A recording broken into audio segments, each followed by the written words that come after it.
Muchas gracias. Espero que se estén pasando un excelente, feliz día con mucho amor y con muchas bendiciones y con mucha luz. Eh, Espero que sí sea. Y que hay algunos manejando con mucho cuidado, por favor. Ajá. De todos modos, acuérdense que se graba la sesión. Sí, no inventen. Ya me estresé. Acuérdate que la tercera causa de muerte en México es los accidentes de tráfico por estrés. Entonces, con mucho cuidado. Listo, vamos a empezar. Primero, déjenme les comparto. Vamos a tratar vamos a hacer un ejercicio, pero voy a recapitular uno de los recursos que usamos, que tienen y que van a tener en el módulo 6, pero lo voy a vincular justo con el tema que mi buena Lidia y por ahí mi buena Marta estuvimos platicando de indefensión aprendida y hemos estado platicando porque se relaciona. Para ustedes se los voy a explicar de dónde nace la explicación que les di el sábado por el modelo que utilizamos, porque es importante tenerlo, pero empiezo. Espérenme, que ya hice un caos aquí. Espérenme. No, acá. Listo. Pero primero les comparto que, ahí está. Para la siguiente semana les voy a compartir los dos especialistas que nos van a acompañar la siguiente semana, las siguientes 2 semanas. Para la siguiente semana nos va a acompañar justamente la licenciada Nair Sánchez. Ella es experta y además de que asesora a grupos especializados de recursos humanos y consejos de Human Resources Business Partner de algunas empresas transnacionales, ella está muy vinculada con el tema de cómo fortalecer el cambio, resiliencia y la gestión de talento en organizaciones de alto desempeño. Ella es especialista residente de nosotros. Ella tiene una maestría en psicología organizacional por la UTLAB, un desarrollo organizacional por el TEC, un diplomado en imagen empresarial, tiene la licenciatura en ciencias de la comunicación con especialidad en mercadotecnia, con mención honorífica por el TEC, tiene estudios en la Escuela de Extensión de Harvard, ha estado participando en Boston en temas de psicología, ética y economía, y actualmente es gerente senior o líder de lo que es TMD, Training y Comunicaciones para Vitesco y Continental a nivel América Latina, y ha estado trabajando en las áreas, implementó las áreas de Human Resources Business Partner, que son estas áreas estratégicas y dinámicas de recursos humanos que cambian el enfoque de las gerencias de capital humano o recursos humanos que manejaban las empresas, y ahí lo empezó a implementar con PepsiCo. Y nos va a hablar del tema de facilitadores del cambio, el perfil más buscado por las empresas. Ella nos va a acompañar el siguiente lunes. Acuérdense que vamos a vincular diferentes especialistas para tener diferentes miradas. El otro lunes nos va a acompañar el doctor Ender Carrasquero, que forma parte del consejo de la asociación. Él sí es parte del consejo de la asociación, legalmente, moralmente y espiritualmente. Él se encuentra actualmente en Panamá. De hecho, en Panamá le acaban de otorgar el reconocimiento por la Confederación de Recursos Humanos de Panamá y de Centroamérica por un programa de gerencia en desarrollo organizacional que vincula mucho el tema de resiliencia. Su fuerte del doctor Ender es la investigación. También acaba de recibir las llaves de la ciudad, de su ciudad en Zulia, Venezuela. Él es venezolano y acaba de tener estos dos reconocimientos iniciando el año. Y él es, además de un maestro mío, es una persona que sabe muchísimo, pero además tiene ese don de enseñanza también. Él nos va a hablar de resiliencia, profesionalización y humanización. Él es licenciado en Relaciones Industriales, tiene diplomados en Docencia de Educación, es maestro en Gerencia de Recursos Humanos, es doctor en Ciencias Gerenciales, ya tiene el postdoctorado en Gerencia de las Organizaciones y también tiene el postdoctorado en Gerencia de la Educación Superior y Ciencias Humanas. Él coordina actualmente en Panamá, en El Salvador y en Venezuela, cátedra que tiene que ver con maestría en gerencia de recursos humanos, en investigación y también en capital humano. Está vinculado con el programa Prometeo de las Fuerzas Armadas de Ecuador.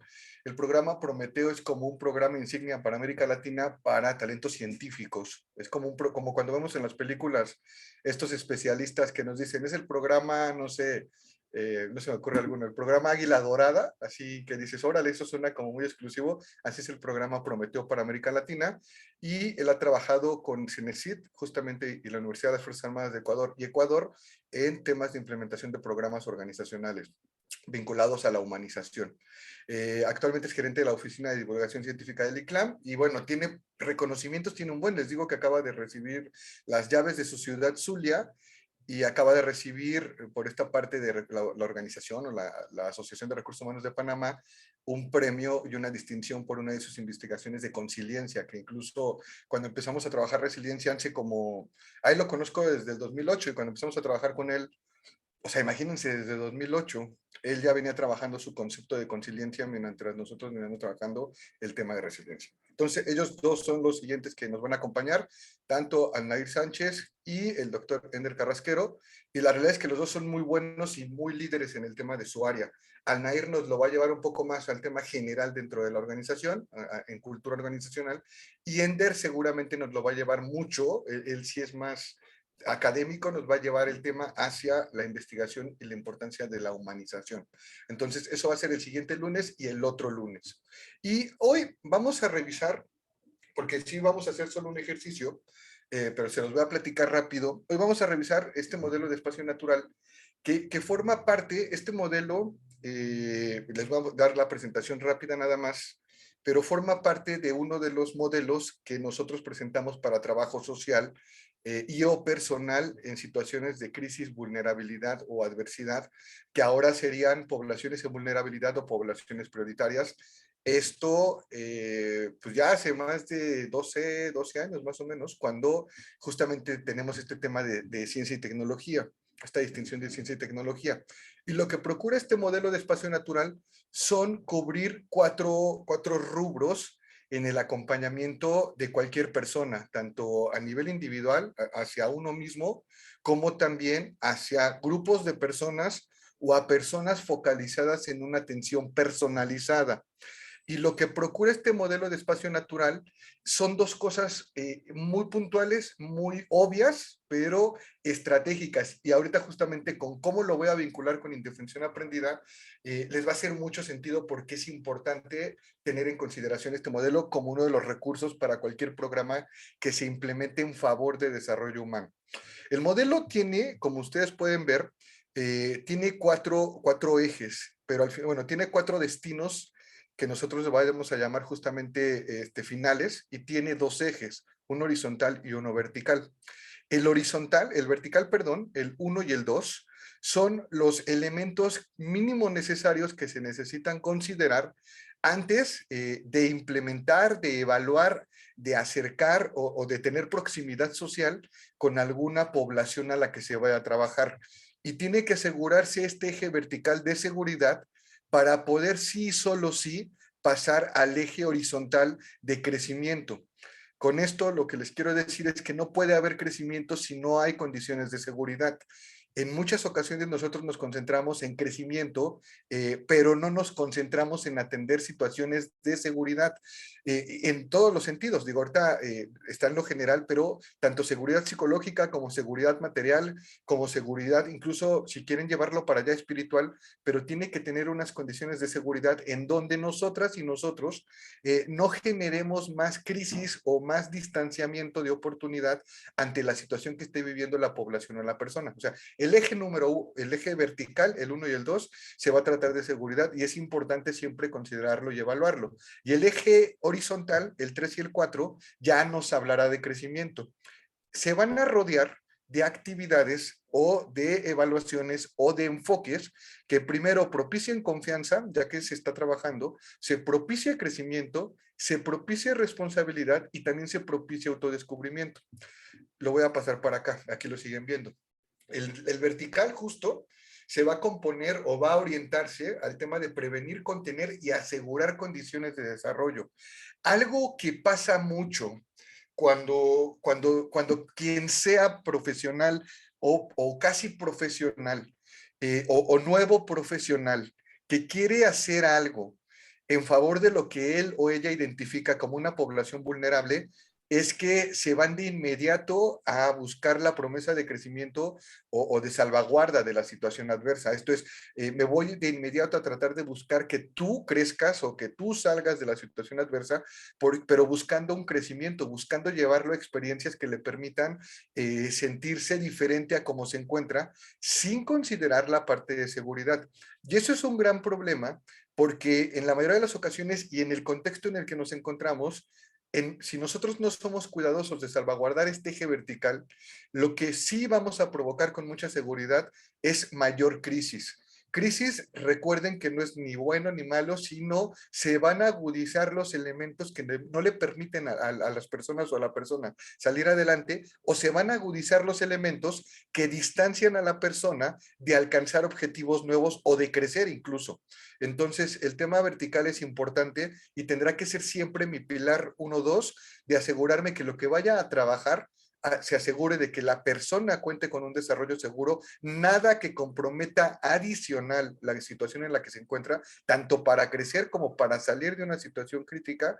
Y lo mismo es asegurarme a generar condiciones que prevengan. Esto es, tendré que ser consciente y evaluar condiciones que se puedan presentar, que aunque en ese momento no estén impactando a la persona, pudieran presentarse, y tendrá que ser mi trabajo evaluar condiciones para prevenir algunas cosas que le pudieran hacer daño y o que se tengan que atender, que a lo mejor no están en ese momento cuando yo estoy interviniendo o cuando me estoy acercando, pero que es muy probable que yo pueda visualizarlas hacia futuro. Entonces siempre tendré que asegurarme de este eje vertical para, uno, tener un desarrollo seguro, y dos, establecer condiciones de prevención y atención a contingencias que se puedan presentar después.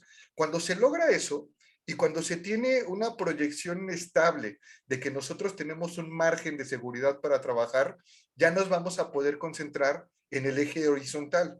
Y el eje horizontal es el que sí ya va a buscar expandir, crecer y aumentar la experiencia significativa de la persona. Primero me voy a encargar de acercarlo a nuevos desafíos que le permitan aprovechar los aprendizajes que ha tenido en ese proceso vertical de ponerlo en seguridad, o que le lleven a aprender nuevas experiencias para que verdaderamente empiece a haber un aprendizaje diferenciado de lo que era con lo que puede ser. Y cuando se logra esta parte de que la persona o el grupo de personas se acercan mucho a estos escenarios de desafío, están viviendo nuevas experiencias que los están desafiando en un marco de seguridad, porque eso fue lo primero que hicimos, entonces vamos a privilegiar la oportunidad pues de que interactúe con otras personas, de que aprenda nuevos mecanismos, de que podamos implementar otros programas que le ayuden a desafiarse lo que estaba viviendo hasta ese momento. Cuando logro ese punto, me voy a poder ir a experiencias significativas. Y en experiencias significativas ya podemos empujar anclajes tanto emocionales, tanto sentimentales, a partir de las habilidades que ya ha tenido. Ya empieza a encontrarse en esta nueva oportunidad de realización, empieza a disfrutarlo, empieza a significarlo y empieza a crecer. Entonces, se los quise poner sencillo, de todos modos viene en su material lo van a tener en el material del módulo 6, pero necesito que en serio, y vamos a recapitular, acuérdense que estamos trabajando en su aplicación para que puedan ver los materiales de pasos de facilitador que complementen los materiales que están revisando, pero si ustedes tienen presente incluso los casos de éxito que puedan revisar y lo que platicaremos ahorita justo vinculado con indefensión, no puedo aventurarme de ninguna forma a tratar de plantear algo que no me asegure un eje vertical en donde tenga un desarrollo seguro, o sea, tenga una ventana de tiempo, una ventana de espacio en donde lo que yo vaya a hacer verdaderamente esté bajo condiciones seguras, y además que me permita tener una visibilidad para prevenir y atender cualquier otra cosa que se pudiera presentar y pudiera vulnerar a la persona o pudiera alentar su crecimiento. Cuando se tiene ese eje, definitivamente ahora sí me paso al otro. Desafíos, escenarios de desafío para la persona, y además ya la construcción y el anclaje o la afirmación de experiencias significativas. Insisto, puede parecer muy obvio, pero es muy anecdótico cómo en muchas ocasiones la mayoría de los profesionales o los nuevos profesionales o la gente que tiene en su cabeza la idea de ayudar al otro, procura irse a ayudar al otro ya a la última parte del proceso. Y entonces, como no considera prevenir ni asegurarse que haya marcos de seguridad, es probable que también los que ayudan se vean afectados por lo que querían ayudar. Entonces, ese elemento es importante. ¿Hasta aquí dudas para vincularlo de indefensión? ¿No ninguna? Ok. Acuérdense que de todos modos cualquier cosa pueden mandar también mensaje en el chat. Ahora, de esto que les estoy platicando ahorita, sí les voy a dejar una tarea hoy, que van a entregarme justamente en las siguientes 3 semanas, aparte de las tareas que hay. Entonces, ok, listo. Si ahí vamos bien, voy a vincular la otra parte de la historia de la indefensión para que vean lo importante de considerar esto. Permítanme, ahí estoy. Me voy acá ahora, que es tal cual lo platiqué, pero lo vamos a relacionar ahora con esto. Pensemos que ya muy clavado, cuando empezamos a hablar hace menos de 20 años, 15 años, 10 años, en el tema de resiliencia, en el tema de psicología positiva, en el tema de esperanza realista y en el tema de optimismo, eso no se dio por darse nada más que sí, tuvo que tener un antecedente. Y ese antecedente en el libro marca el antes Martin Seligman y marca el después Martin Seligman, y después ya vendrán muchos otros a jugar con los recursos que les puso Seligman en la mesa. Y empieza a platicar desde la indefensión aprendida. Me voy a regresar para compartirles. ¿Se acuerdan que la última vez que platicamos les mostré esto? Les mostré justamente el mapa, esta es la misma presentación que sigo con ustedes, les mostré el mapa de cómo iba evolucionando, quedó pendiente esta parte, pero la voy a retomar después de que terminemos lo de indefensión, porque justo me voy a atorar acá. En el 78, entre el 68, 67, 78, 79, en este bloque, cuando se empezaba a explicar todo, Martin Seligman marca la pauta de indefensión aprendida, y entonces les comenté, sabes, que todos toman la información, y ya más adelante, toman el segundo bloque del 90 para acá, los que están a la derecha, toman el trabajo de Martin Seligman para interpretar y justificar la indefensión aprendida, pero también para interpretar y justificar positivo, se me fue, el optimismo aprendido o la esperanza aprendida, que a la postre será la inteligencia emocional como una de las estructuras, que a la postre será la psicología positiva ya muy marcada después de los 90, que a la postre será esa esperanza realista, y que en lo global para muchos representará, y principalmente los autores específicos, el tema de esa resiliencia esperanzadora. Entonces me regreso para acá. El punto es que entonces tendríamos que entender muy bien y repasar muy bien por qué este mapa de dos ejes que les compartí ahorita, o esta estructura que tenemos de modelo de dos ejes es importante, y por qué se replantea de acuerdo a lo que Martin Seligman en algún momento vio de indefensión aprendida. Y justamente tiene que ver con su primer estudio, pero con lo que viene después. Voy a recapitular paso a paso el tema de indefensión aprendida, como lo vivieron ellos en su momento y los elementos que fueron construyendo a los que hay que poner atención. Lo recapitulo. El tema, cuando empieza Seligman a estudiar y a preguntarse, que él no buscaba definir la indefensión aprendida, como tampoco buscaba definir o encontrar ni mucho menos la resiliencia, ni mucho menos la esperanza realista, ni mucho menos la psicología positiva, ni mucho menos el optimismo aprendido. Él lo que trataba de entender en ese momento era qué y cómo es que se replicaban las respuestas primero en su grupo de estudio que fue con perritos, pero después con las personas respecto a cómo aprenden a no responder. Él se preguntaba por qué hay personas que ante lo adverso y también ante la oportunidad no responden.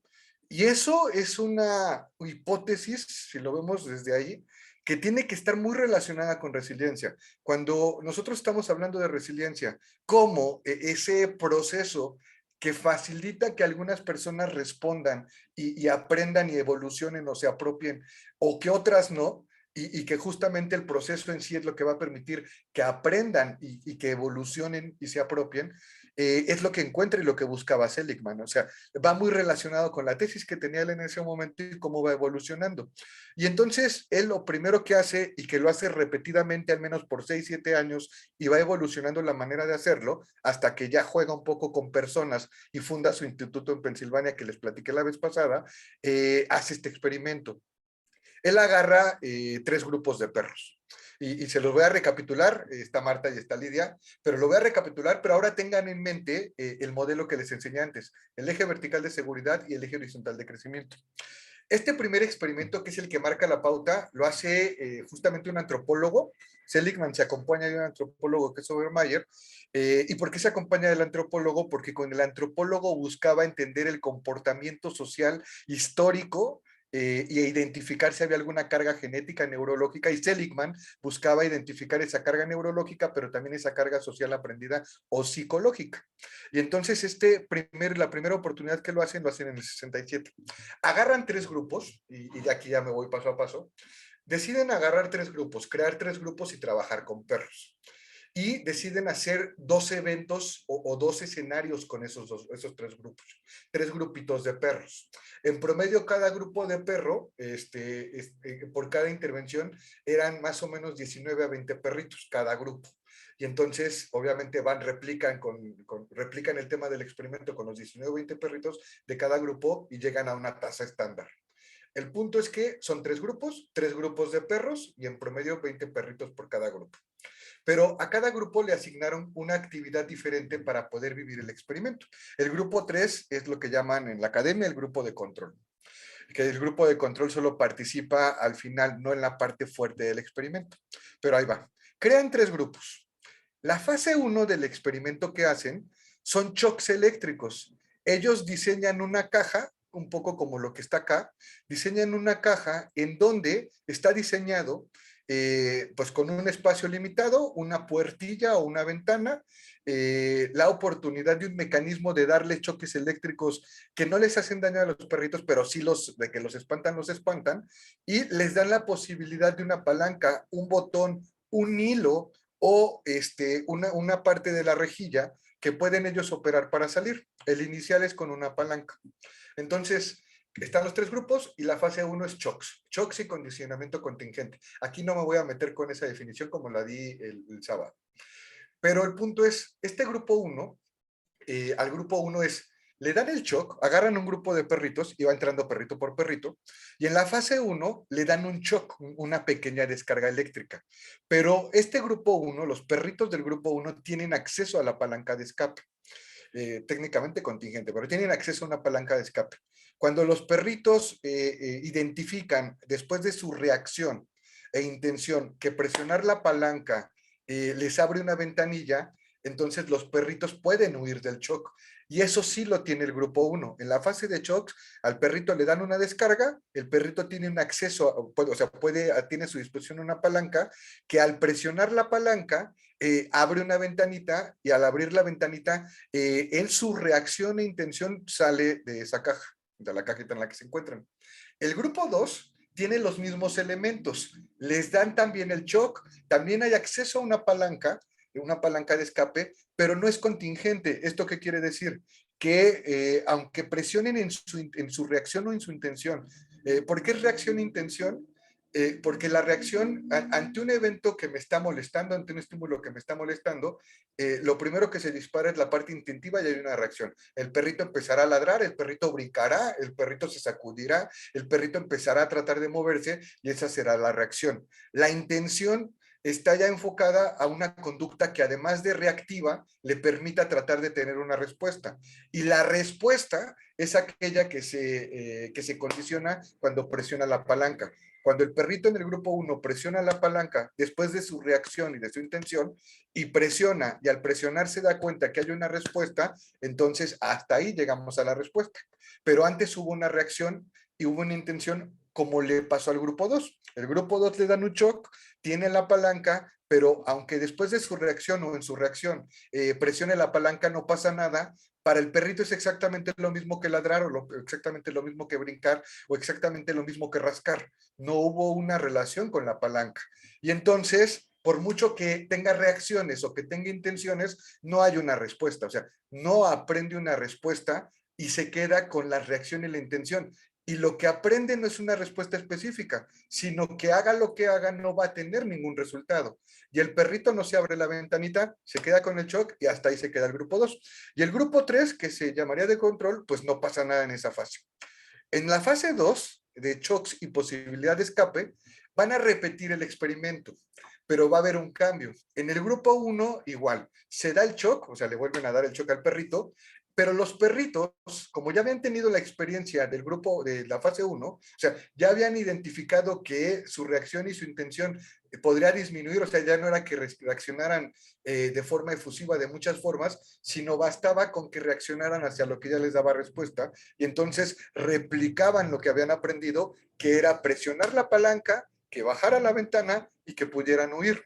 En el caso del grupo 2, en esta fase 2 de shocks y posibilidad de escape, le dan el shock, o sea, otra vez le dan la descarga eléctrica, y los perritos casi en su totalidad responden aquí ya con lo que aprendieron. Deja de haber igual reacción, o sea, no empiezan a moverse como en la primera ocasión, no tratan de salir, no tratan de rascar, sino la respuesta generalizada que ellos aprendieron es, por mucho que ladre, por mucho que brinque, por mucho que rasque, por mucho que presione, no pasa nada.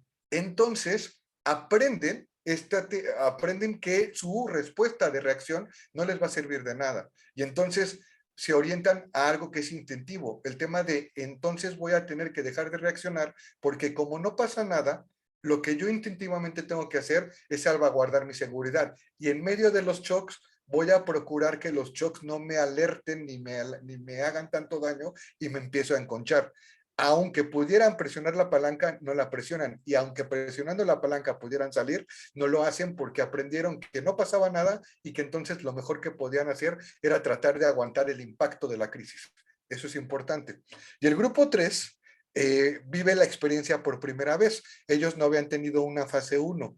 Les dan el shock, los perros empiezan a tener esa reacción, o sea, empiezan a ladrar, empiezan a rascar, empiezan a patalear, y en patalear se dan cuenta, presionan la palanca, se dan cuenta que empieza a haber movimiento y huyen. O sea, hay ese aprendizaje de que si hay una respuesta cuando yo presiono la palanca y salen de ahí.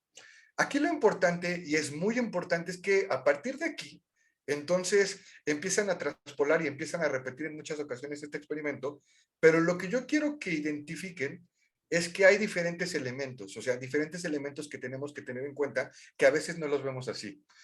Hay escenarios, el escenario es el que marca el investigador, que en este caso es Seligman con Obermayer, marcan todo un escenario de experiencia para los tres grupos, marcan los medios en los cuales va a haber condiciones para que escapen o no, y además son responsables de permitir o no la utilidad de los recursos y mecanismos que hay. Todos tenían los mismos recursos y todos tenían los mismos mecanismos, solo se les permitía o se les activaba de acuerdo a la fase en la que se encontraban y lo que querían evaluar. Todos también, indistintamente del grupo, tienen en un primer momento una reacción y una intención, que no forzosamente es una respuesta. La respuesta es contingente cuando se confirma o se condiciona o se vincula con algo. O sea, sabes que tu respuesta es útil cuando te está dando algo a cambio de esa respuesta. Si no son reacciones, o sea, son lo que diríamos patadas de ahogado. Estoy dando patadas de ahogado y no hay respuesta porque no hay nada que sea contingente, no hay nada que se me devuelva a partir de ahí. Y ante eso va a pasar el mismo principio. Voy a aprender que mi respuesta entonces sea no desgastarme dando patadas de ahogados, sino tratar de resguardar las energías que tengo porque no sé cuánto vaya a durar esa crisis. Pero reacción e intención hay. Después de eso hay aprendizaje, sí, porque todos tienen un aprendizaje dado y también hay una aplicación del aprendizaje. Y les replico con la tablita para que lo podamos comentar. El punto es que si lo vemos así, en la fase 1, el grupo 1 tenía un medio adverso, sí. ¿Tenía recursos escape útiles? Sí. Porque acuérdense que en la fase 1 a los perritos del grupo 1, al momento de que la reacción los llevaba a la respuesta a presionar la palanca, sí era útil, porque la palanca permitía que se abriera la ventanita por la que escapaban. ¿Había reacción? Sí. Instintivamente lo primero que siempre hay es reacción. Después hay aprendizaje, sí. Aprenden que al presionar la palanca se puede escapar del daño. El grupo 2 tenía un medio adverso, sí, en la fase 1, acuérdense. Sí, también tenía exactamente el mismo medio adverso. ¿Tenía recursos de escape? Sí. ¿Eran útiles? No. No había recursos de escape útiles. Eso es muy diferente. Eso es un bias. Ya más avanzados, eso sería un bias o un sesgo. Cuando de repente a ti te dicen, oye, es que tienes todo para salir adelante de la situación adversa en la que te encuentras, y ahí yo lo estoy viendo, yo estoy viendo que tienes el recurso, yo estoy viendo que tienes el mecanismo y no lo estás utilizando, Y nosotros insistimos desde fuera en reforzar, es que no entendemos por qué sigues ahí o por qué no has hecho otra cosa. Si ahí está el recurso de escape, ahí está bueno, el recurso, el mecanismo. El punto es que no era útil. Como los vivió la persona o los ve la persona, no les representan utilidad. Y en el caso del grupo 2, justamente es eso, no es un recurso de escape útil. Entonces no va a ser vinculante con la experiencia que puedan tener otros. ¿Hay reacción? Sí. Definitivamente como los otros y como los otros, sí hay una reacción. ¿Hay aprendizaje? Sí. Aprendieron que sus reacciones y sus intenciones no tenían una respuesta útil y entonces el aprendizaje fue lo que tendré que hacer es soportar el daño. El grupo 1 es escapar del daño y el grupo 2 soportar el daño. El grupo 3 no participa. En la fase 2, que es la que sigue, el grupo 1, acuérdense, ¿había un medio adverso? Sí, exactamente el mismo. ¿Había recursos de escape útiles? Por supuesto, los mismos. Estaba la palanca, bajaba la ventanita y podrían salir. ¿Había reacción? Sí, pero en esta ocasión ya la reacción estaba vinculada con la experiencia previa. Ya no eran tantos pataleos, ni tantos arañazos, ni tantos ladridos, sino ya estaban enfocados en eso que aprendieron, en esa palanca que identificaron y estaba vinculada con la experiencia previa. ¿Hubo un aprendizaje nuevo? No, porque muchos se fueron directamente a tener una reacción ya hacia respuesta a la palanca. ¿Qué aprendieron? Ahora ya evitar el daño. La primera vez aprendieron a escapar del daño, pero ahora sabían que si de inmediato, al momento de recibir una descarga, presionaban la palanca, podían evitar el daño y salir mucho más rápido que la primera vez.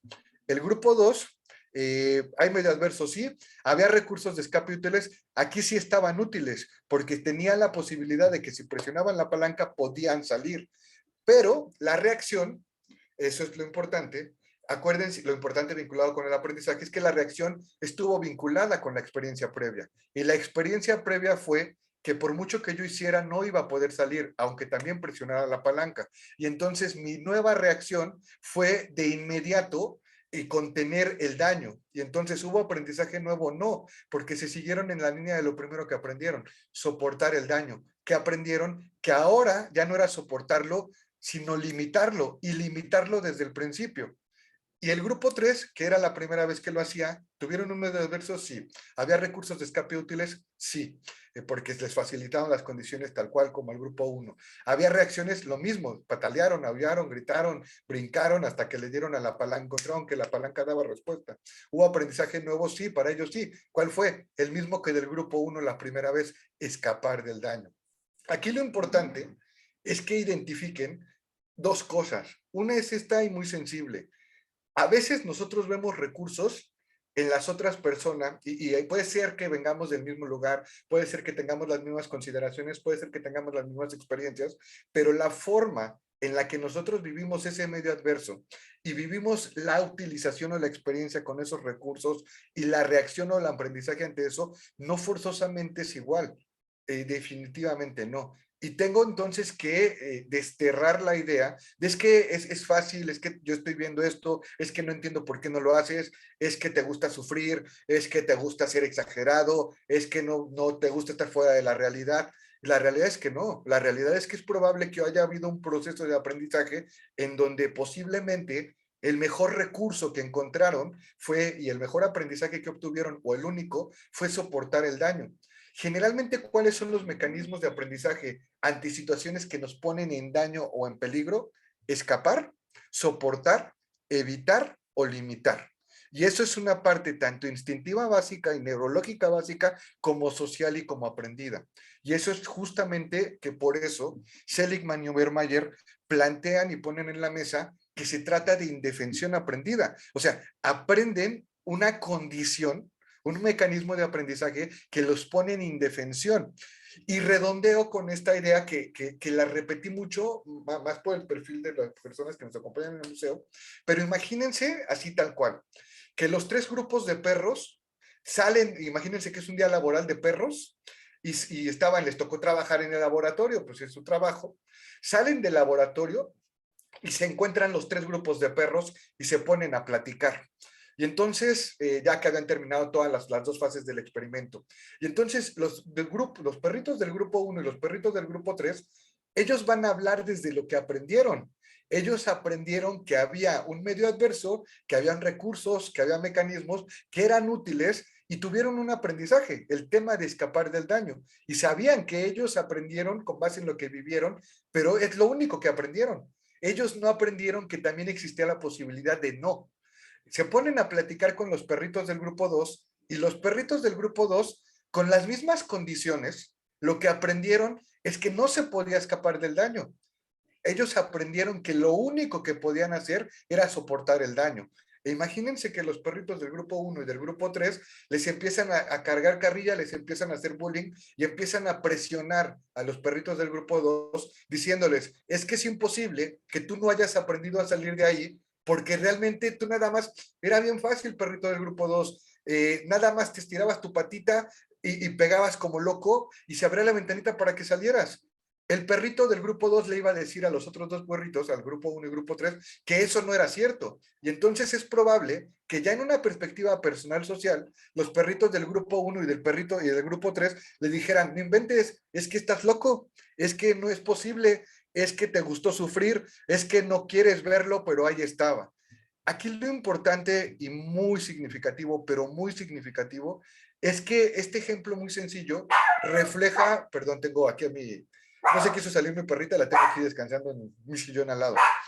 Déjenme, si no se calla la saco. Pero el punto es, lo importante, lo muy importante, es que va a haber después, además de ese aprendizaje, de esa indefensión aprendida o de ese optimismo aprendido, porque los perritos del grupo 1 y del grupo 3 tuvieron un aprendizaje de optimismo aprendido y los perritos del grupo 2 de indefensión aprendida. Pero lo peor de esto es que nosotros como personas somos todavía más sofisticados, tanto en los mecanismos psicológicos individual como en los mecanismos psicológicos sociales. Y entonces, cada uno, grupo 1, grupo 2 y grupo 3 de perritos, estaban hablando verdaderamente desde su experiencia.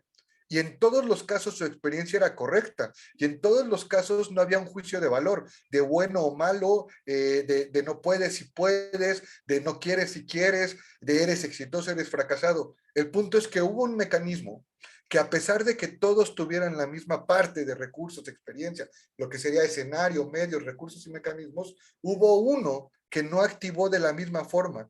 Y entonces con esa diferencia se genera este aprendizaje en indefensión aprendida, pero además se crea este sesgo, y este sesgo entre los dos grupos. ¿Qué pasa cuando mucha gente, porque nos pasa mucho, y negarlo es uno de los problemas más grandes que tenemos cuando la oportunidad de resiliencia y de desarrollo humano en general?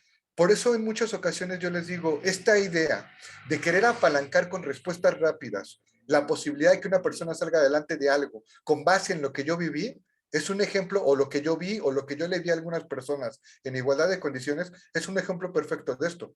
No basta con que se vea la película completa, tiene que hacerse una aproximación precisa hasta que encontremos en el proceso cuál fue el recurso o el mecanismo que para uno funcionó de una forma y para otro funcionó de otra forma. Y eso no hace ni más ni menos a otra persona. Eso es muy importante y es uno de los elementos que nos resquebraja demasiado cuando queremos acompañar a otra persona y que en algún momento nos lleva a niveles de frustración impresionantes, pero también a niveles de conflicto personales impresionantes.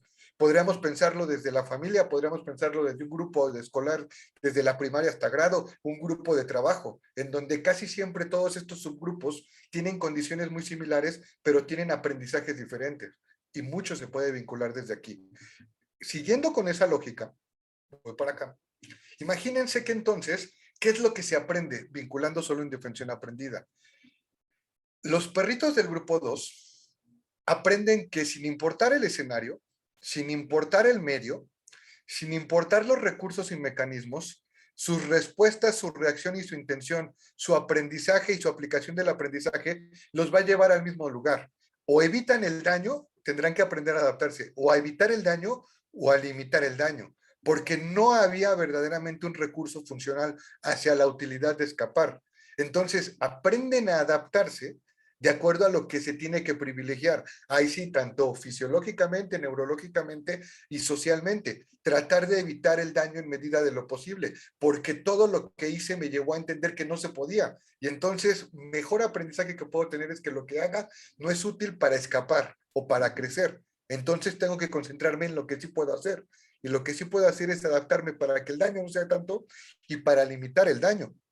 Se adaptan a no lograrlo, pero además se adaptan a la idea de que no vale la pena o no tiene sentido intentar hacerlo porque no le va a dar un resultado diferente. El daño va a seguir ahí, entonces mejor lo limito. Y además encuentra esta oportunidad de adaptación como un mecanismo de condicionamiento. Se va condicionando y se condiciona como parte de la adaptación.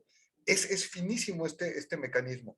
Puntos importantes respecto a esto, conforme los perritos del grupo 2, imagínense que estos perritos del grupo 2 pudieran vivir muchas ocasiones ese mismo escenario y ese mismo medio, lo que va a pasar es que se va a reforzar todavía aún más este mecanismo de adaptación a no dañarme o limitar al daño. Pero eso no es lo único. Lo que va a pasar también es que a partir de la experiencia que siga a lo que le hizo daño y la interacción con otros perritos, por ejemplo, y la interacción con otros desafíos, el perrito del grupo 2 verdaderamente va a empezar a creer y va a empezar a confirmar que hay causas internas, que el problema es el perrito, o sea, no es el mecanismo, no es el medio, no es el recurso, no es que Seligman inactivara la palanca para que escapara, sino va a empezar a gestionar el condicionamiento de que el perrito crea que no puede salir de ahí por él mismo. No es el recurso, no es el medio, no son los otros perritos, es él el que no puede o no hace lo adecuado para salir de ahí y se empieza a fortalecer este tema de causas internas.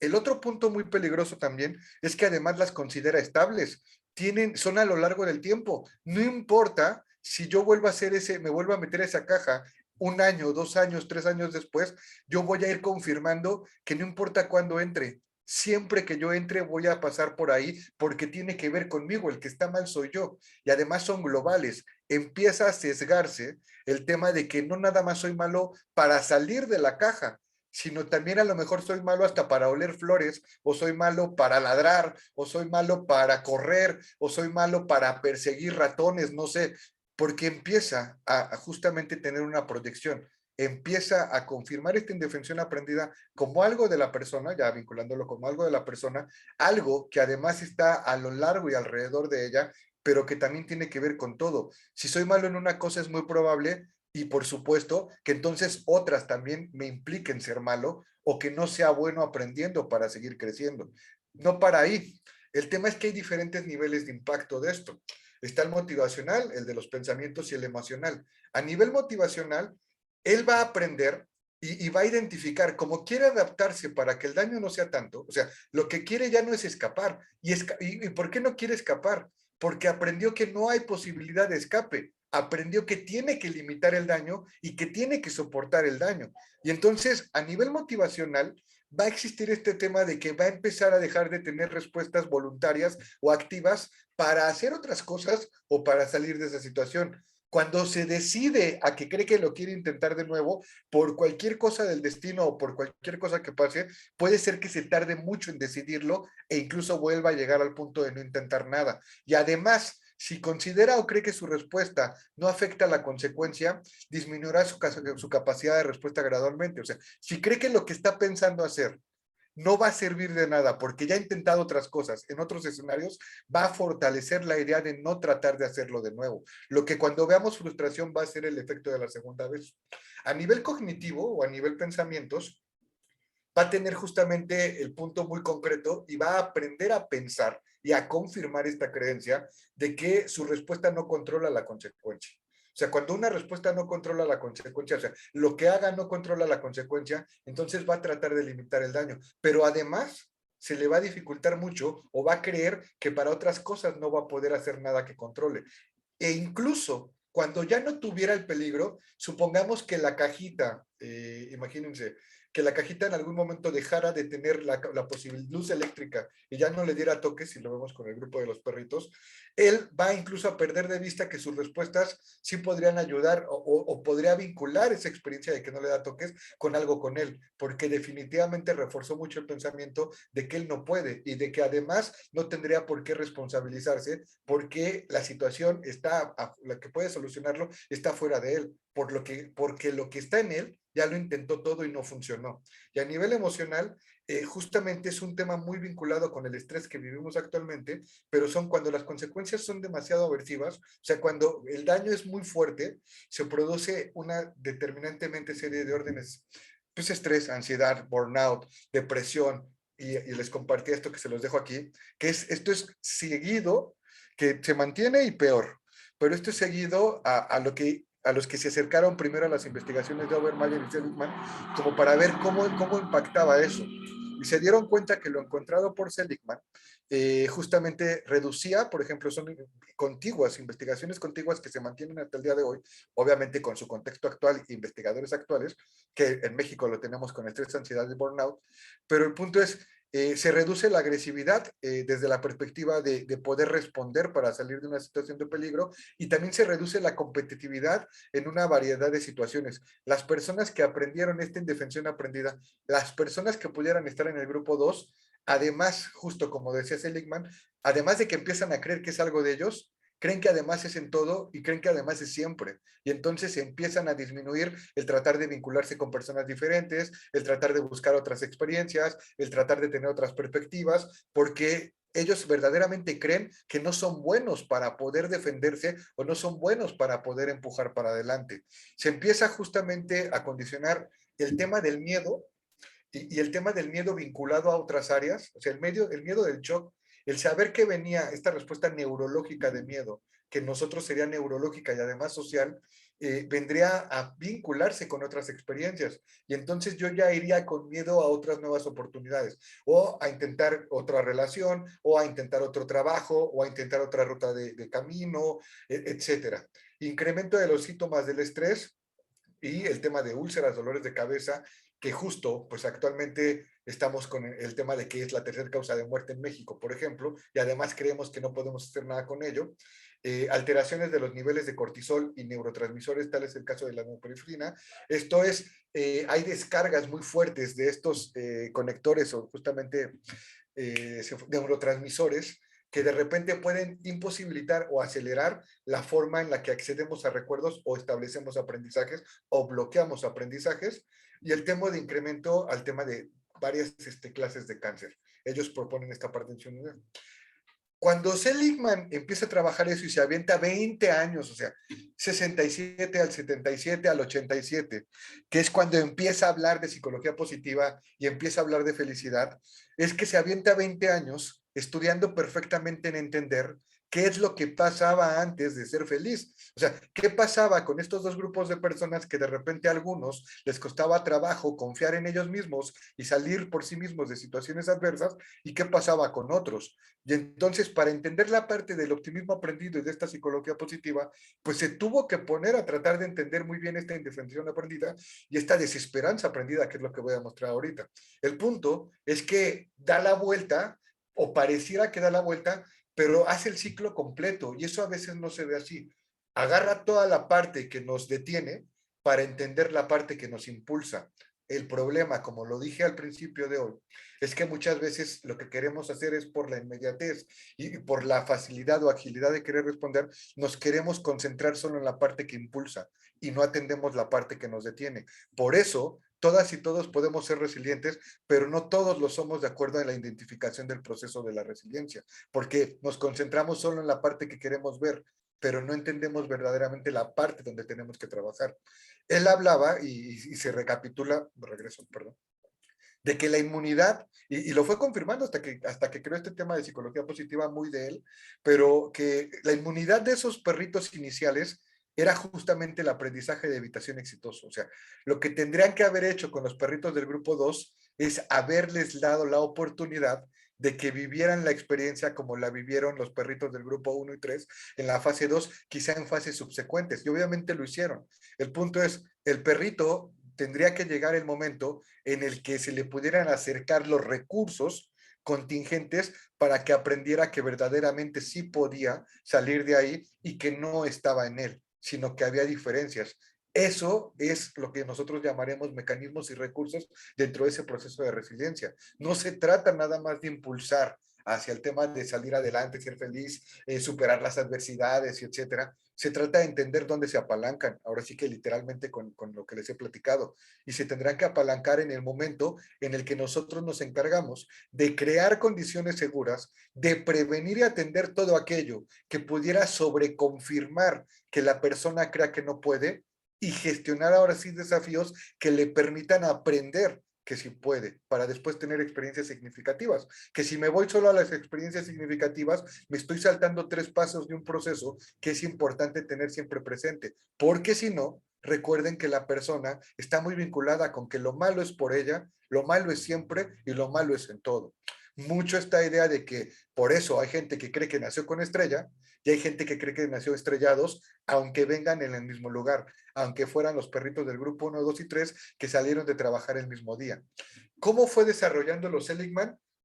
Así como estuvo la tesis de indefensión aprendida, pues los perritos del grupo 1 y del grupo 3 tuvieron un optimismo aprendido. Ese optimismo aprendido vincularía a la necesidad de esta psicología positiva de ayudar a concentrarnos en que las personas aprendan de forma positiva experiencias positivas, lo que él mismo trabajaría después en justamente psicología de la felicidad y esperanza aprendida.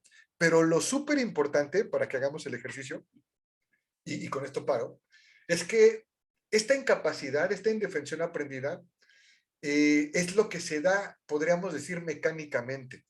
Hay una situación, veámoslo así, hay una situación en donde los medios, el escenario, los recursos y los mecanismos están ahí, están dados y los compartimos. Pero el punto es que de repente un recurso, un mecanismo no es forzosamente igual para 2 personas y las reacciones y las intenciones tampoco nunca son las mismas. Y entonces, a lo mejor ante una misma situación, una persona aprendió o contó con un recurso que otra no, y de ahí se fortalece su optimismo aprendido, pero es probable que la otra persona, como lo vimos ahorita, tuvo los recursos, estaban los mecanismos, no eran funcionales para el desafío, hubo reacciones de la persona, hubo intención de la persona, hizo todo lo posible, agotó todas las posibilidades de acuerdo a lo que estaba reaccionando y lo que alcanzaba a visualizar, y sí hubo un aprendizaje.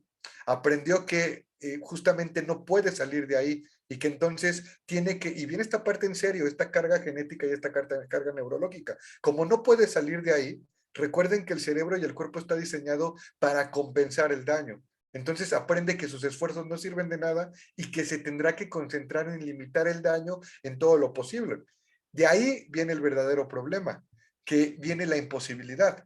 Cuando esta persona o estos perritos del grupo 2 se dieron cuenta que no podían salir de ahí y que lo mejor que podían hacer y aplicar era contener el daño o limitar el daño, si nosotros lo lleváramos a las personas o a un nivel social o a un nivel de pensamiento y creencias, los perritos iban a empezar a aprender, además, y a creer que no era posible. Una cosa es incapacidad.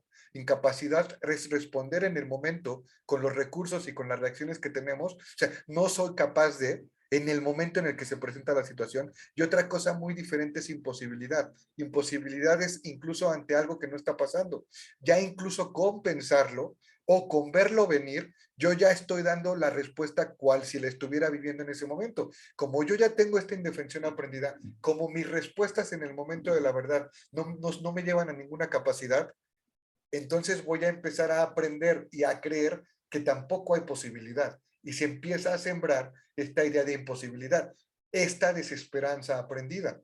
En un lado es indefensión aprendida porque no puedo reaccionar ante lo que me pone en crisis, pero además aprendo que es probable que no pueda responder a otras cosas que vengan o que me imagino o que me comentan, y entonces empiezo a tener esa desesperanza aprendida, porque ya empiezo a pensar desde la imposibilidad. Ya tengo creencias relacionadas con eso que me pasó. Ya no nada más es que lo viva, es que además ahora verdaderamente yo creo que no voy a poder hacerlo, yo creo que no cuento con lo necesario para lograrlo y además yo creo que eso pasa casi en todos los ámbitos de mi vida y se fortalece esta parte de desesperanza aprendida, incluso ante la ausencia de cosas que nos puedan comprometer o poner en daño. Y lo generalizo. O sea, verdaderamente yo ya empiezo a tener estos sesgos de pensar, pues no lo voy a lograr, no es para mí, me cuesta mucho trabajo, no soy bueno para las matemáticas, no soy bueno para las finanzas, no soy bueno para el amor, y vincúlenlo. Es que yo sí soy bueno para esto, para dibujar no, pero para bailar sí. Y habrá otro que diga para bailar sí, pero para dibujar no. Porque ya se empezó a gestar y se gestó en algún momento esta imposibilidad como desesperanza aprendida. Dudas generales, acuérdense que va a estar grabado y que van a tener esta información. Dentro de los puntos finos que quiero que tengan muy marcados, es que sí es un proceso, Por mucho que nos cueste trabajo querer verlo así, es un proceso. Y verdaderamente a veces queremos irnos a la parte de la esperanza, pero es un proceso. Tanto la persona que puede tener mucha confianza en sí mismo, o sea, la persona que fue gestionando un optimismo aprendido, porque aunque hubiera fallas, también tuvo oportunidades donde había éxitos, sin juicio de valor como resultado a su respuesta, pero también fue gestionando un punto de equilibrio. Pero la verdaderamente importante es que a veces nos vamos a los polos. Somos demasiado complejos. Y entonces muchos de nosotros por eso en algún momento creemos que nosotros somos inmunes para algo o creemos que totalmente vamos a ser vulnerables para otra cosa. Y es un proceso que tenemos que tratar incluso de separar al menos en primero dos bloques. El tema de incapacidad en el momento en el que se presenta y también en el tema de imposibilidad. Y esa es la historia que constantemente nos viene quejando y que constantemente estamos buscando. Cuando se empieza a hablar de resiliencia, entonces a mucha gente, profesionales y no profesionales, les fue muy atractivo porque les hablaba desde lo que buscamos cuando las situaciones son críticas y desde la respuesta social, espiritual y neurológica. El tema de algo que me permita, aún en lo adverso, crecer. Pero el error es que en muchas ocasiones no vinculamos ese proceso que se va dando. Entonces, ¿por qué el modelo que les mostré al inicio y que voy a volver a compartir, que tengo aquí a continuación? ¿Por qué este modelo es tan importante? Al menos para que inicialmente ustedes sean responsables para su persona y para las demás de establecer un eje de seguridad y un eje de crecimiento, porque así me voy a asegurar de dos cosas. Voy a establecer un punto de equilibrio tanto a los que han aprendido que no pueden y además ya creen que no pueden, como para también los que han aprendido que sí pueden y además creen que todo lo pueden, para poner un punto de equilibrio, porque definitivamente no van a estar nunca en los extremos. En su proceso van a ir a estar alternando, pero tengo que asegurarme primero de que siempre tengan un desarrollo seguro. Ni los que no pueden sufran más, ni los que sí pueden sufran más de lo necesario cuando se den cuenta que no pueden para ciertas cosas. Y eso me va a llevar a prevenir y atender. Y en los dos rubros tengo que trabajar siempre en acercar escenarios de desafío que equilibren con los que sí pueden y que equilibren con los que no pueden para que vayan teniendo experiencias significativas más humanizadas. Ese sería el meollo o el core de a qué se refiere aplicado a un punto de equilibrio el tema de la psicología positiva. Por eso es importante tener estos puntos así.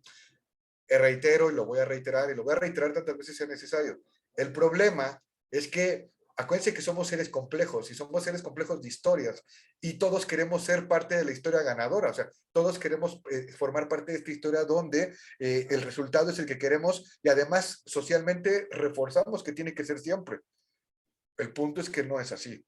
Y el punto es que entonces cuando hablamos de identificar o trabajar esta perspectiva de un proceso de resiliencia, es todos, tanto los perritos del grupo 2 como los perritos del grupo 1 y los perritos del grupo 3, todos son resilientes, solo que no han podido encontrar la parte del proceso y el recurso que les permita apalancar esa idea, tanto en la conducta y en el aprendizaje como en la creencia que se va a generar a partir de ahí. Ok, ahora sí, ¿dudas puntuales? De todos modos lo tendrán que revisar y le pueden dar seguimiento y lo pueden vincular con lo que están viendo a los modelos y cuando definen la resiliencia y por qué tengo que prevenir para atender y por qué tengo que ayudar a crecer de todos modos aunque alguien vaya muy bien, por qué tengo que ser meticuloso y por qué tengo que ser realista. Ese es el otro punto de las tres R's, o sea, por qué tengo que verdaderamente, antes que ser resiliente, ser realista, porque tengo que tener un punto de equilibrio, porque acuérdense de este tema de estrella, o sea, genuinamente el hombre, el ser humano, no el hombre, sino el ser humano, desde que tenemos registro de historia y desde que tenemos tradición oral, siempre se ha preguntado por qué unos tienen estrella y otros no. Y ese ha sido el tema de desarrollo humano constante. Algunos son muy hábiles y dicen, tienes estrella porque yo te la doy. Política, iglesia, academia, lo que quieras. O no tienes estrella porque no te tocó. Y es cosa tuya, pues yo quisiera que tuvieras estrella, pero mírate, no te tocó. Yo quisiera, perrito del grupo 2 que tú hubieras podido salir, pero no te tocó la fortuna. Hubiera sido del grupo 1 y del grupo 3 y estaríamos hablando de forma diferente. Nuestro trabajo entonces es encontrar un punto de equilibrio, pero al menos muy básico y muy realizable, a eso se refiere, es siempre evaluar esto. O sea, todo lo que hagamos, en lo que vayamos a invertir, en lo que vayamos a cooperar, que eso lo estarán viendo ya los materiales del grupo 5, del módulo 5, los programas de desarrollo tienen que apalancar esto. seguridad, un eje vertical, un eje rector, que no va a poder avanzar si no tiene condiciones mínimas de asegurar justamente el bienestar, los derechos humanos, ahí ya podemos tener toda cabida de eso, ¿vale? Entonces, ok, puntos, comentarios, para que hagamos un pequeño ejercicio. Lidia, por favor. Bien, quiero reforzar este aprendizaje. Por favor, dime si estoy o no en lo correcto. Es aquí donde nosotros tenemos que potencializar y saber un camino a elegir. Eh, Creo que leí por ahí la frase que cuando no se sabe qué camino tomar, pues ninguno es el bueno, algo así decía, ¿no? En este caso nos estás diciendo, o yo quiero entender, que se tiene que buscar el escenario correcto, ya sea para acompañamiento, ya sea para facilitador o bien para la vida misma. Si yo no busco un camino que sea el correcto para lo que yo quiero conseguir, nunca voy a llegar a donde quiero alcanzar. Lo que yo mencionaba en sesiones anteriores, que era estar cerca de la orilla en el agua y nadar de muertito, no moverte, no nadar, no alejarte porque dices, no, mejor aquí, mira, me levanto porque está accesible y aunque el agua me llegue acá, pues tantito de puntitas, pero ya llego a la orilla. ¿A eso se refiere? Sí, justo, mira, eso es una muy buena, digo, o sea, lo pones en una buena analogía. Al final de cuentas, imagínense ¿qué pasa? Piensen ¿y por qué se los comparto con el tema de los perritos? Porque muchos de ahí agarran, o sea, todo este trabajo sirve tanto en lo académico, pero también en lo práctico, pero también en lo funcional, de por qué nos llegó el tema de resiliencia y entender de dónde viene todo y cómo se fue confraguando. Pero más sencillo aún, justo como lo dijiste ahorita. Al final de cuentas, en algún momento va a haber reacción, va a haber intención y va a haber un aprendizaje.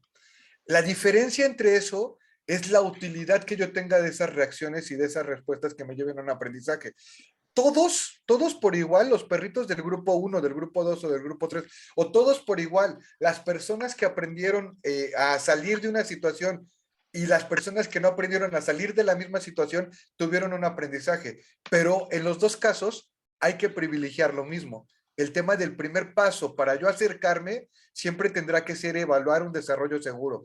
Si tú piensas, que era el punto número 1, si tú piensas en los perritos que dices que se hacen de muertito, bueno, en la gente o en la persona que dice calladito me veo más bonito, me espero, ellos están implementando, o sea, sin lógica, pues, pero están implementando algo que es natural, pero que nosotros tenemos que recordar siempre, un eje de desarrollo seguro. Los perritos del grupo 2, que son los que aprenden a que tienen que contenerse, porque es incluso el instinto, y aprenden porque la respuesta no les lleva a donde quieren escapar de ahí, sino aprenden a soportar el daño y a disminuir el daño, lo que hacen es eso, aplican su aprendizaje en ese eje de seguridad. Lo primero, antes de intentar otra cosa, en su segunda experiencia, en la fase 2, cuando lo vuelven a vivir, antes de hacer otra cosa, aplican muy bien este principio. Punto de seguridad y prevención y atención. Si yo no tengo este punto de seguridad y prevención y atención, yo no voy a intentar otra cosa, porque no sé qué tanto puede hacer el daño al que yo me enfrente o qué tanto me aleje del beneficio que quiero alcanzar. Pero lo hacen instintivamente y se conecta, hay un punto de seguridad. Los perritos del grupo 1 y del grupo 3 o las personas que lo logran hacen también exactamente lo mismo. Como ya aprendieron cómo les funciona, no van a jugar de otra forma y van a tratar de aplicar lo que aprendieron a partir de mantenerse seguros con lo que ya saben que da resultados. No experimentarán con otra cosa. El problema es que obviamente eso es si fuéramos en cámara lenta y solo tuviéramos un problema en el año. La realidad es que no vamos en cámara lenta, tenemos sistemas de creencias, tenemos personas reforzadoras y tenemos muchas cosas que nos complejizan eso, nos sacan de esa condición. ¿Qué tenemos que hacer nosotros, Lidia, en ese sentido? Siempre recordar que sin importar nada, yo tengo que privilegiar eso, establecer condiciones de desarrollo seguro y tratar de hacerme todas las preguntas posibles para ver qué otras cosas tendrá que prevenir y qué otras cosas tendrá que atender. Y cuando yo ya tengo eso, ahora sí, ya empiezo a trabajar en otro tipo de desafíos y en otro tipo de experiencias.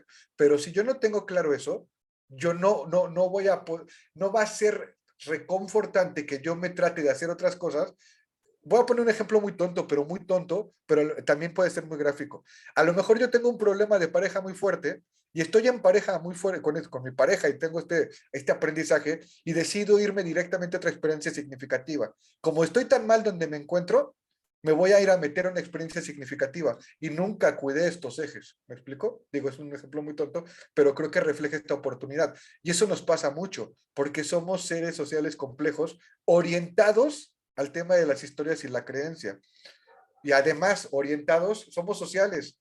Y en eso social va a pasar lo que pasó con les decía de los perritos del grupo 1, 2 y 3. Terminan de trabajar, salen, se encuentran, y es lo que nos pasa en todos lados. O sea, sales del examen, y entonces imagínate que sales del examen. Y están a los que les fue bien, a los que les fue mal, los que sí supieron, los que no supieron. Y entonces los que sí supieron o les salió bien por lo que quieras, van a decirle a los que les salió mal, pues es que tú tuviste la culpa, es que tú hiciste algo mal, es que eso estuvo en ti, es que fue tu decisión. A mí me salió bien. Y entonces los dos van a reforzar el aprendizaje y se va a empezar a fortalecer este sistema de creencias. Y es válido, porque en cierto sentido operamos de una manera muy similar, pero lo importante aquí es que nosotros si nos aproximáramos a ese grupo de estudiantes después de esa experiencia, por sobre todas las cosas tendríamos que asegurarnos de que antes de que hagan otro examen, antes de que puedan vincular su experiencia, antes de que critiquen, porque eso es lo fino de esto. O sea, inmediatamente uno va a sentir que le están reforzando que él es el culpable y el otro va a reforzar que él es el fregón, por resumirlo demasiado. Y entonces el mecanismo es sofisticado y así tenemos esta oportunidad de que verdaderamente hay mucha gente que cree que sí, verdaderamente es mala para muchas cosas, y hay otros que verdaderamente creen que sí son muy buenos para muchas otras. Y el punto es que lo serán en diferentes cosas, pero no las han experimentado o no las han experimentado de forma segura. Y eso es parte del proceso. ¿Por qué el tema de resiliencia se vuelve complejo?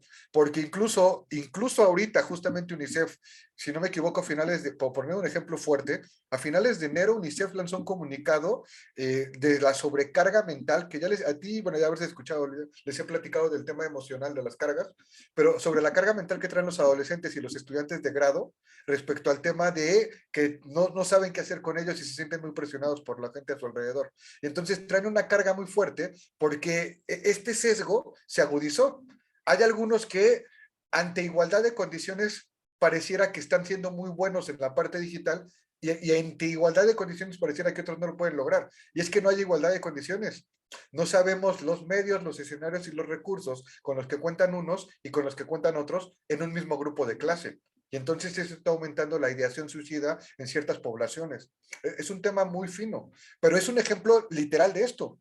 Y el problema es que cuando se empieza a trabajar con ellos, se trata de que tengan experiencias significativas que no buscan asegurar que ambos tengan seguridad y que propengan y atengan otras cosas que les puedan hacer más daño o que les limiten el crecimiento.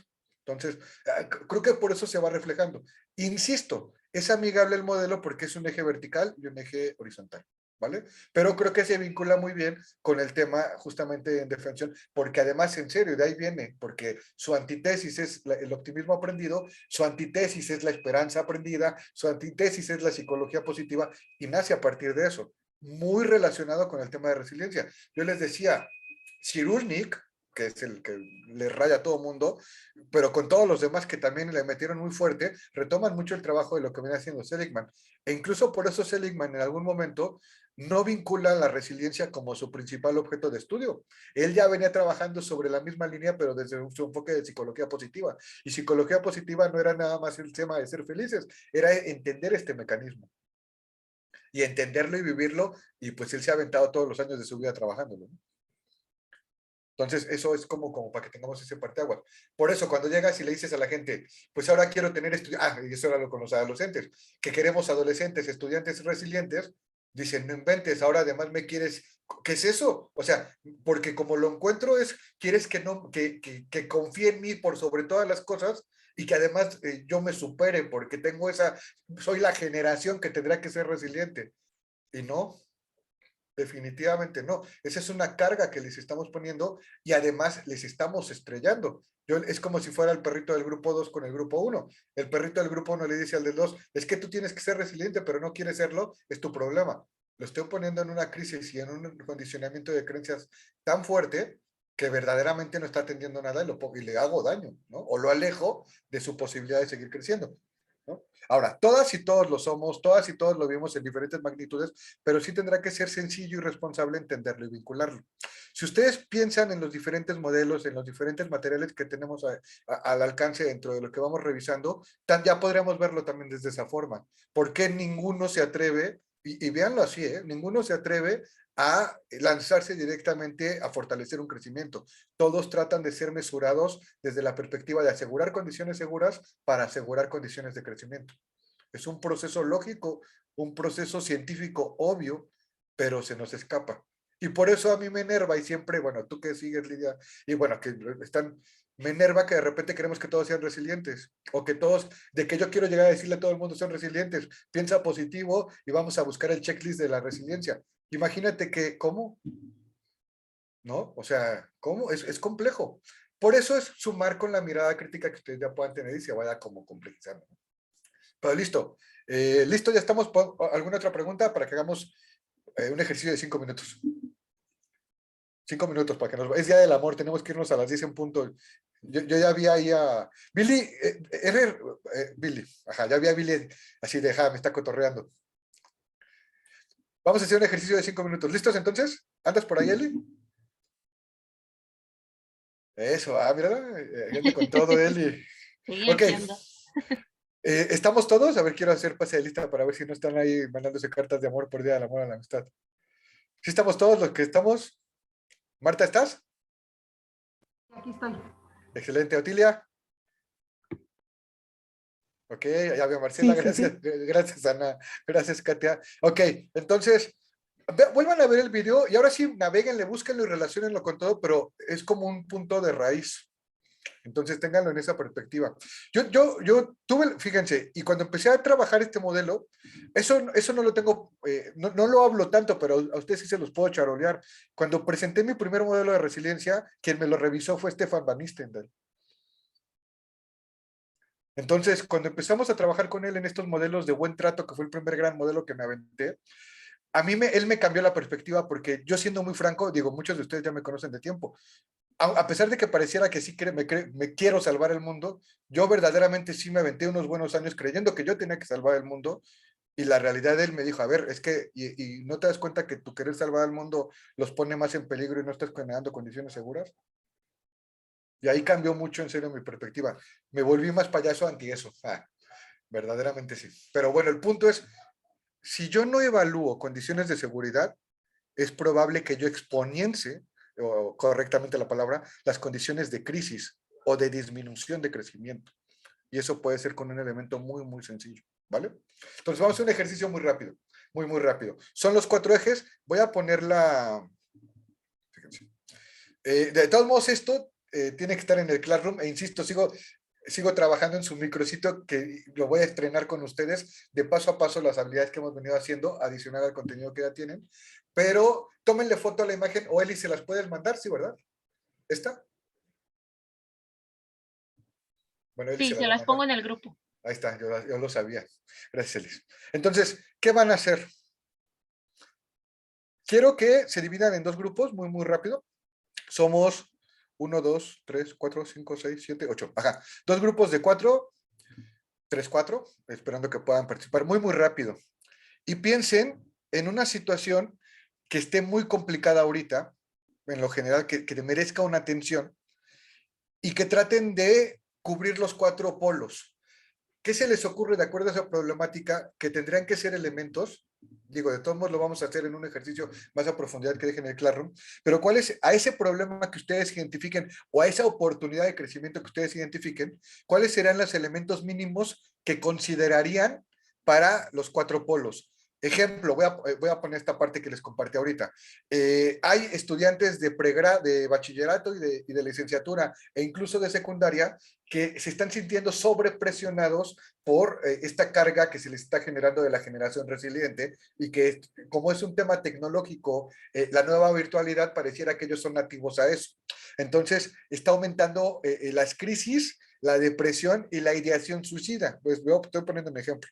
¿Cuáles serían los elementos mínimos necesarios a este problema del estrés que están viviendo los jóvenes, que tendría que pensar para el desarrollo seguro y que tendría que pensar para prevención y atención? Nos vamos a concentrar solo en estos dos: desarrollo seguro y prevención y atención. Y ya, en la siguiente nos concentramos en los otros dos, ¿vale? Entonces, eso, pongan un problema, escojan en grupo una problemática fina que ustedes consideren y traten de establecer su eje de seguridad. ¿Cuáles serían al menos los lineamientos de un desarrollo seguro para lo que vayamos a hacer y de prevención y atención? Por ejemplo, en este tema de ideación suicida, yo buscaría definitivamente asegurarme de que contamos con especialistas de salud mental, pero también médicos y también trabajadores sociales que nos pudieran acompañar a acercarnos con la población estudiantil, ¿no? O sensibilizar a los directivos o a los maestros, o, no sé, hacer una evaluación o evaluar que hayan evaluado, etcétera. O sea, varios puntitos finos que tendremos que buscar. Muy rápido, nada más para establecer esos dos puntos. Y el problema que pongan en la mesa, acuérdense que el problema ni es malo ni es bueno, es algo que merece respuesta. El problema que pongan en la mesa lo guardamos y lo continuamos con los otros dos puntos, con el eje de crecimiento en la otra sesión, ¿vale? Listo, entonces, por favor, Eli, 5 minutos, así muy rápido, solo de bote pronto para que lo trabajen en equipo. Escojan un problema y crean su eje. ¿Cuáles serán puntos que se les ocurren para su eje de seguridad, el 1 y el 2? Va, por favor, Eli. Ok, ya tienen la imagen en el grupo de WhatsApp. Ahorita vamos a 2 salas de grupo reducido. Van para allá. Va, gracias, Eli. Me espantaste. No me espantaste con todo. Vaya, ok, ¿cómo les fue? Bien. ¿Qué pasó? A ver, cuéntenme. ¿Y qué pusieron? ¿Cuál fue el problema? Nosotros, la problemática que estuvimos platicando fue todo el embarazo adolescente y todo lo que conlleva, tanto enfermedades de transmisión sexual y muerte materna, ¿no? Que es todo un problema de salud pública y social. Muy bueno, muy Entonces, bueno. nos enfocamos en él. Y por En ejemplo, nuestro eje, justo, ajá, por favor. ajá. Bueno, en desarrollo seguro, ahí lo que comentábamos y que tenemos que implementar, buscar toda esa participación inter con diferentes instancias, tanto públicas, privadas, ¿no? Fortalecer toda esa participación eh, para, para tener una base sólida en cuanto a diferentes áreas médicas, psicológicas, social, ya que nos dimos cuenta que, y sobre todo actualmente, ¿no? A pesar de que tengan información, ¿no? Los adolescentes conocen acerca de su cuerpo, conocen acerca, digo que tienen ellos ya sus calculadoras menstruales, conocen los métodos anticonceptivos, pero a pesar de ello, continúa la problemática. Entonces tenemos que tener esa base, para ese desarrollo seguro, tener esa base interinstitucional. Y ya para la prevención y atención, es lo que comentábamos aquí también, que tenemos que buscar cómo llegar a esta población, y más difícil ahora que si bien las clases ya son presenciales, también muchas veces se podían regresar a distancia.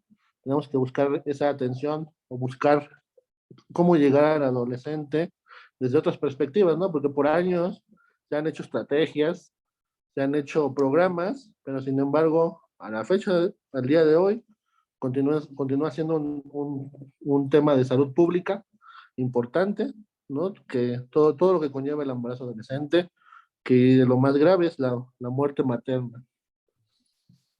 Muy buen punto. Y voy a retomarlo. Acuérdense que vamos a trabajar los dos ejes, pero me voy a poner en un papel de retomarlo como para verdaderamente, no ahorita obviamente ya nos vamos, pero en el seguimiento que hagamos de ese caso, para evaluar de una forma más drástica lo que me están comentando, como para que podamos sofisticarlo más. Pero está muy, muy bien. Gracias, Billy. ¿Quién más? ¿El otro equipo, por favor?